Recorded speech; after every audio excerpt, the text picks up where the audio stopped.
at 9 on BBC Two.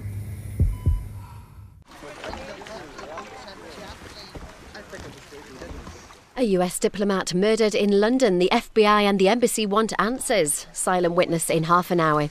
First on BBC One, Panorama investigates a divided Britain. Segregation in Blackburn is increasing. We're here to stay, there's no point in running. They live in their areas and we live in our areas. Isolation, segregation, division. Never the twain shall meet. We've been here for generations. This is our country. All we want is our country back. Fear of the unknown is probably our biggest element. Okay, why are you here? You need to move away from this Stone Age mentality. We have a divided country. 20, 30 years, something's going to happen. It'll take over eventually. I think Blackburn will eventually become a completely Muslim Asian town. Should I stay or should I go?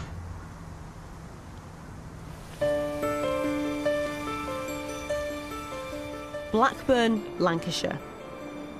A town with an identity crisis. There are many ethnic groups here, but according to the latest census, the two biggest are around 100,000 white British people and roughly 40,000 Asians or British Asians, many of whom are Muslim. The question is, how well do they get along?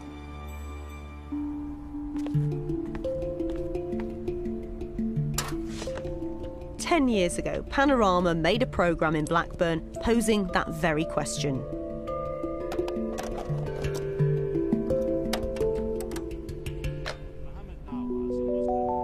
We met two minicab drivers, Mohammed Nawaz, whose taxi firm was staffed by all Asian drivers, and Ian Goodliff, whose fellow cabbies were all white. This end is predominantly white, and at the other end of town, it's predominantly Asian. Mohammed had a similar story to tell. We're living two different lives here, aren't we? We're just going to grow apart and it's going to get worse. A decade on, Panorama has returned to see if that's the case. Ian now works as a delivery driver and still knows the town like the back of his hand. He showed us where he felt the town was divided. These are the sort of areas that you're talking about the integration getting less. When white people move out, you can be more or less sure that an Asian is going to move in. Mohammed Nawaz still works as a local minicab driver. I think Muslim community has grown that much now. A majority of areas are Asian. We're here to stay, we're not going to go anywhere, so, there's no point in running.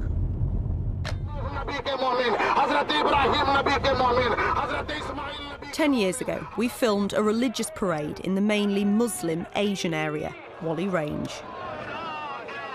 It's the anniversary of the birth of the Prophet Muhammad, but not everyone's cheering. Some whites here feel they're being taken over. Morning. Morning. What do you think of it all? Rubbish. Rubbish? Rubbish. Why'd you say that? There is a lot of friggin' rubbish. Fast forward to today. The parade is significantly larger. Over a 10-year period, in this area, the white British population dropped by half. As a whole, Blackburn has a majority white British population, but over 10 years, their numbers fell by 10%.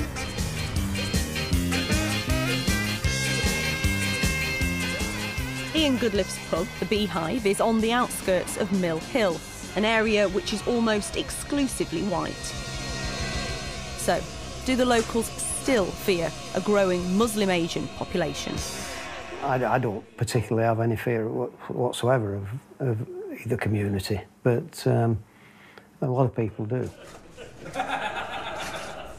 We're going to have a Muslim MP before very long. They'll take over eventually. They have their way of life, we have our way of life. We're laid back about it. They are not. And they're taking our culture bit by bit. There are 13,000 Asians in Blackburn. Most of them come from villages in northwest India and Pakistan. They were encouraged to come here by the British government in the late 50s and early 60s to work in the textile industry. Gradually, ghettos are growing up in the poorer parts of town. Since their arrival, racial tensions have been exploited by far-right parties like the National Front. Do you want this country to become occupied by a load of khaki-coloured multiracial bastards?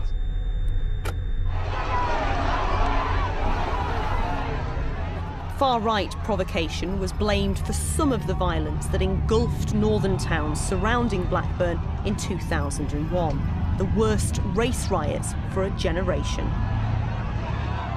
Weeks of simmering racial tensions finally erupted last night as more than 500 Asian youths fought pitched battles with riot police. Professor Ted Cantle was the government advisor who wrote the report into the riots. We spoke to him 10 years ago. Certainly the separation between communities was a factor in those riots. There was no trust, no understanding between the different communities. So has the problem of divided communities got better or worse since then? Segregation in Blackburn is increasing in residential terms, in school terms, probably in social terms as well. I think it has to be seen as a warning for all towns and cities in the UK. I think Blackburn feel that the focus shouldn't always be on them, and actually they are right, because the statistics show that there are many other towns and cities where polarisation of populations is increasing. In just a decade, there was almost a four-fold increase in the number of areas with a non-white majority. So why have communities become so much more separated?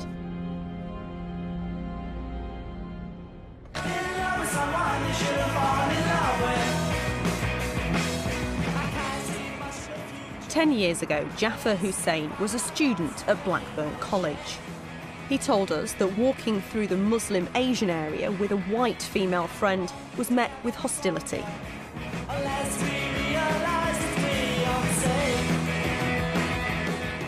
He was determined to change attitudes and set up a youth group to bring people from both communities together.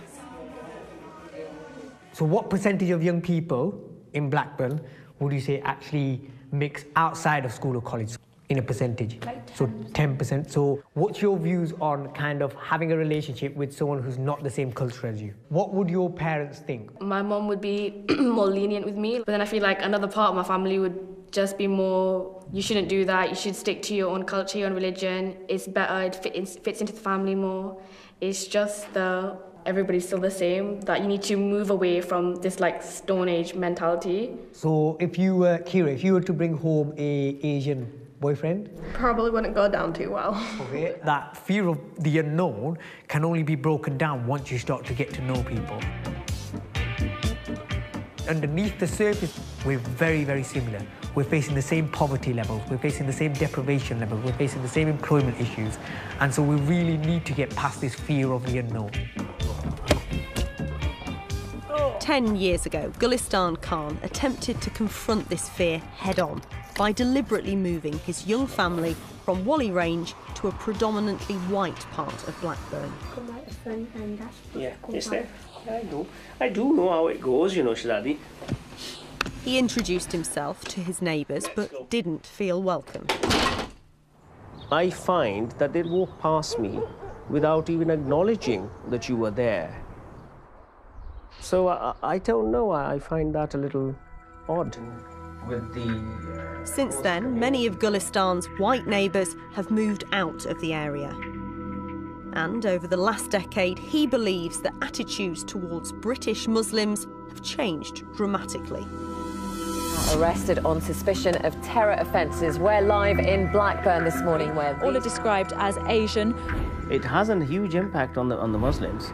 But we're having to apologise for others. At 6:40 this morning, the police arrested a 25-year-old man and began searching this property in Blackburn's Whalley Range. We've been here for generations in this country. This is our country. So why do we have to justify every time somebody calls out Allahu Akbar? One of the most contentious government policies amongst Britain's Muslim community has been Prevent, part of the UK counter-terror strategy. It was designed to identify potential homegrown terrorists.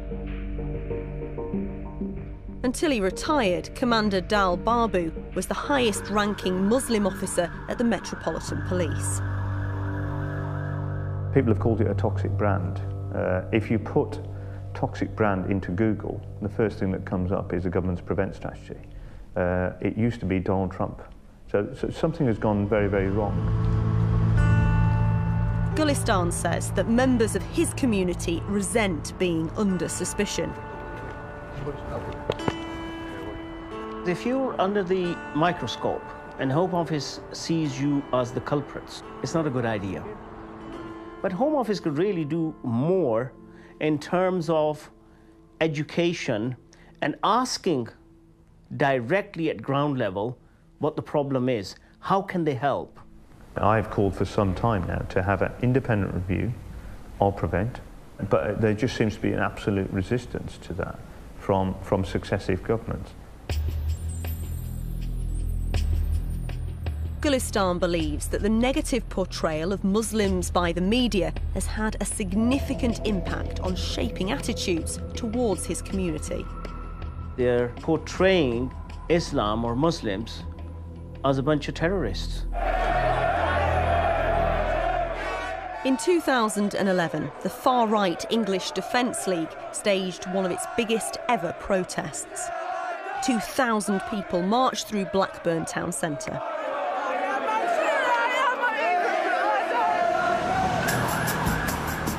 I became involved with EDL because in 2005 I was in charge of the emergency response unit at London Underground. We assisted the SO13s, which are the anti-terror squad, on removing bodies from the track train. In the wake of the 7/7 attacks, Martin Sculfer joined the organisation, which went on to become the EDL. He's now a North West regional organiser. I've cleaned up after Islam and I question why did they do it in the first place. We've got a serious problem in this country. We asked Martin Sculfer to respond to accusations that the EDL is a racist organisation. I find it quite insulting, actually, to be called a racist. We oppose the radical side of Islam, the ideology of Islam, which is not racist. At the end of the day, they don't integrate, and they certainly do not like us because we do not worship Islam. The way we've homogenised Muslim communities has been a bit of a disaster, really. They're all somehow lumped together in the press and media eyes, in the eyes of the Prevent agenda, and we've done very little to actually promote the views of people who disagree with that position. Nadia!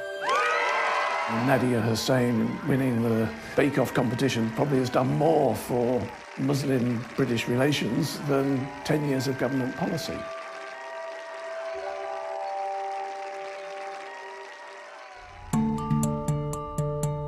In 2015, Dame Louise Casey was asked by the government to write a review into integration policy.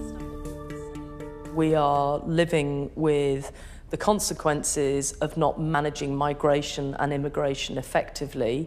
We've done a bit of it, but we haven't been on it to the degree that we need to do so, and I think we have a divided country. The Casey review highlighted that over 10 years, the population of the UK rose by 4.1 million, more than half of that the result of immigration. The report was published more than a year ago. Chuka Amuna is the head of the all-party parliamentary group on social integration. He's concerned that Louise Casey's report has been ignored.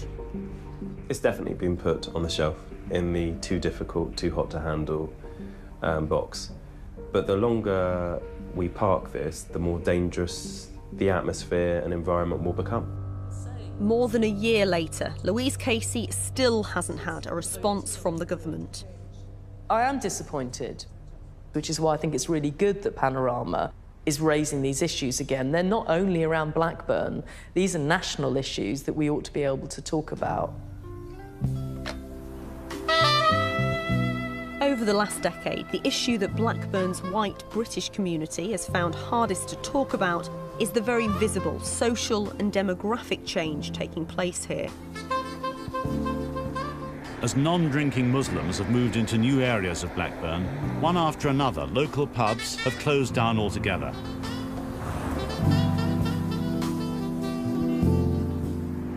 Well, it used to be the Dog Inn, a pub. I think you actually did a piece on it at the last time, didn't you? What it is now, I'm not 100% sure, to be honest. It's some sort of Islamic centre, but I don't know what it is. Any house in this area goes up for sale, it's 100% that it'll be an Asian that buys it. Mary, who lives opposite the former pub, now an Islamic community centre, is selling up after 28 years. No, it's just we're moving out and just wondered if there was something was eventually going to happen. And where are you moving from? We're here. Who's buying it? Well, a lovely couple are buying it. Dare I ask? Well, we haven't exchanged contracts, so that's all. Their ethnicity. That's what we're talking about.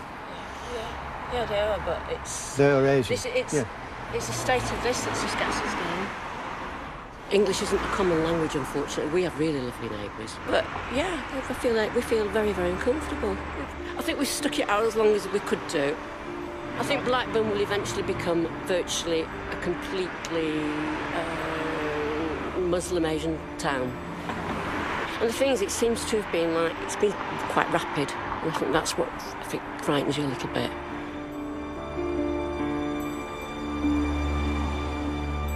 They would say, I'm living in a country that doesn't feel like mine anymore. Well, in some areas of that country, that's true. You know, I wrote in my report, the pace and scale of immigration has possibly been too much. The Home Office were not happy with that language being used in my report, but I stuck with it because it's true. Some parts of the country have felt the effects of immigration more than others. It's been more or less a total close down in the Asian areas of pubs. Why is that? Because Asians don't drink.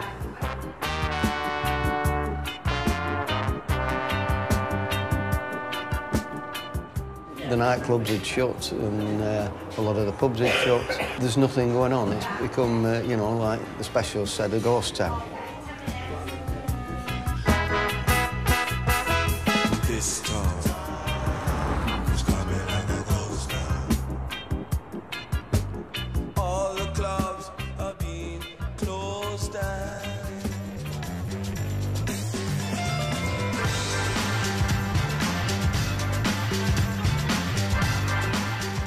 But over on Whalley Range, in the heart of the Muslim Asian area, business is booming.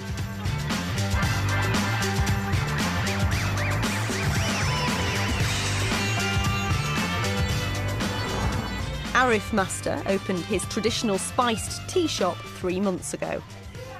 It's mainly busy in the evening, probably from now till when we close at 11 o'clock at night. You'll find that we'll be getting loads of people come in. For Asians, it's what you'd say, a night out in the pub, basically. Coming here is equivalent to that. Whilst we were filming outside the tea shop, Nazir Musa, a former Lancashire police officer whose family are from India, came over to speak to us. For a local Muslim, he has his own take on what's going on around here. The mosques, the madrasas, the Islamic schools should be regulated. There's a lot that's going on in there which is breeding extremism, and nobody's even picking that up. He's concerned that Blackburn's Muslim Asian community is becoming more insular and not making enough effort to integrate. In terms of integration and harmony in the Western world in England today, we should be integrated a lot more. And I see little children, you know, young girls, 5, 6 years old, going to these Islamic schools, which I disagree with. You know, they're covered up. What's that all about?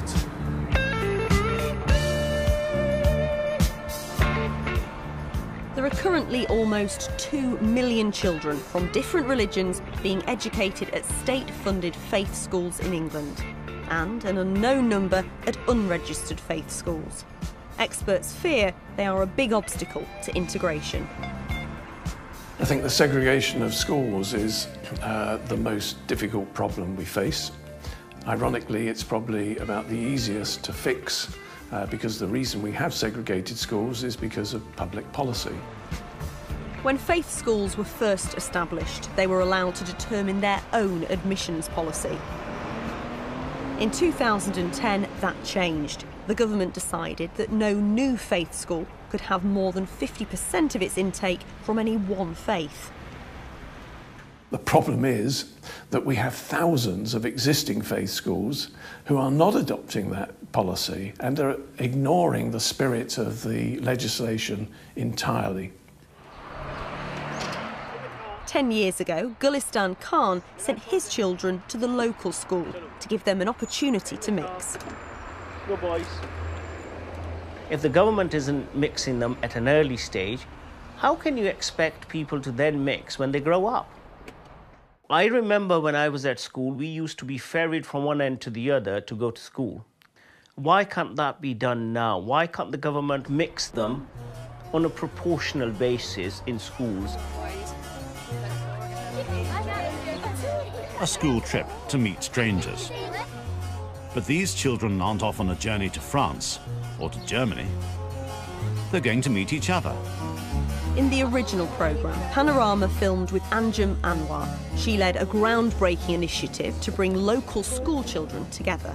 And then I'm going to come to you and find out how much you know about Bethany. The funding for Anjum's position ended. Just take a seat. And today she teaches English to new immigrants and helps them learn how to integrate into British society. Everybody feels that we should be living together. Do you have a question, madam? What do you mean British value? Oh, $6 million question. Even the Prime Minister has not been able to tell us what that means. British values are 4 concepts: democracy, rule of law, individual liberty, and tolerance of other faiths. Do you have a question? Do I need to eat, dress, and particular why to tell people I respect British values? Do I need to dress in a particular way? No. British values does not mean that you have to forget your identity. They feel that you can only be British if you give up being who you are. That's not the case. But they need to feel, I can live in United Kingdom, I can wear my headscarf or my veil, I can eat my chicken curries, and I can still live peacefully. One of the most divisive cultural issues affecting integration has been the wearing of the niqab, or full face veil. Thinking about the times you drove in my car. One of our local cabbies says he's noticed a dramatic increase over the last decade. I think there's been a 60% increase. So, yeah, you know, if they want to wear a veil, yeah, good for them. I have yet to meet any single woman or girl who said to me, I wear it because I'm actually forced to do it. What's the question, Ghazala? Why do many people don't like us Muslim? Interesting. Many of Anjum's students wear the veil and have experienced hostility from local people. Now I feel very bad because they speak very bad word to us. I'm sorry. Yeah. So that's why I want to ask you how to respect all the Muslims. Thank you. That's really upset you, hasn't it? Yeah. I'm sorry. Let me get your hanky. It creates a separateness between you and them. They want to feel comfortable within themselves. Is that really so wrong? Is it terribly wrong? People dress head to foot in black and we can't see their faces is just difficult for us as a culture. There's no way around it. And when that's happening at significant volume, we're uncomfortable with it. You know, if a man walked in here in a balaclava, I'd be uncomfortable with it. Muslim women wearing the headscarf or veil are often a target for abuse. Last year, there were nearly 63,000 reported race hate crimes in England and Wales. And in Lancashire, during the same period, which included the Brexit referendum, reported race hate crime went up by a third. There was a spike in hate crime incidents in the wake of that referendum, and that is something we cannot ignore and we have to deal with. I think this is a national crisis because we are going through a period of profound economic change, and history teaches us that when society is disrupted through change, particularly economic change and financial crises, there is a big danger that the extremes on all sides step into the vacuum to sow the seeds of mistrust and hatred, and we are at that point right now.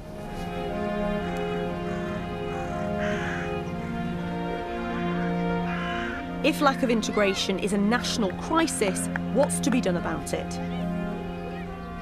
Sunday morning at Blackburn playing fields, an all-white team is playing an all-Asian one.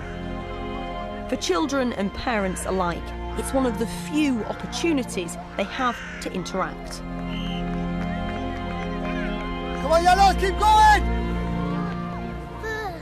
I just think it's important for them to be able to appreciate other cultures, other communities, and not be afraid of the other, which is how we get perceived often. Oh, I think it's an excellent thing. I think that they should be mixing all the time, because the kids at the end of the day, they don't know no different from anything else. You know, they should be mixing.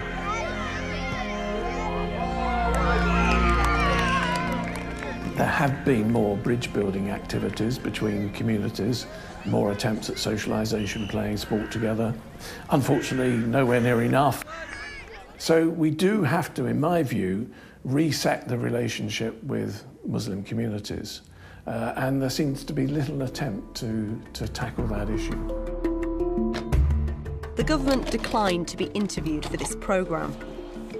They told Panorama that their new integration strategy will be published shortly. Both Blackburn's MP and the leader of the council also declined to take part. In a statement, the council said, "Blackburn is a town on the up. Our diversity is a big strength for us. We fully acknowledge that there is segregation of communities in terms of where people live.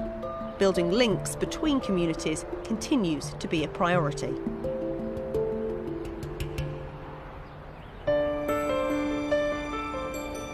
Ten years on from when they were first filmed by Panorama, Ian and Mohammed, our two cabbies, meet up on the bridge that links their communities. Oh, hello. You okay? Yes, yes. So what do you think? Has anything changed in your side, or? No, not at all. Not at all. Nothing? No. As you say, we're integrating even less than we were before. Do you know why that is? Well, there's only one reason, isn't there? Racism. There's a big divide. There is. We don't socialise together, do we? See what happens. Yeah. Next 10 years. That's right, yeah. Might be coming back in 10 years, eh? Yeah. To do another one. If I'm still around. Yeah. Okay then, Yeah. take care. Thanks. Lovely to see you. Okay, bye-bye.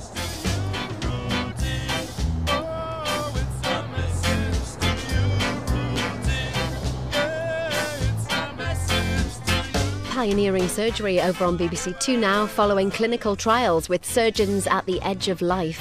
Here next, though, a murder which has both the FBI and the embassy wanting answers.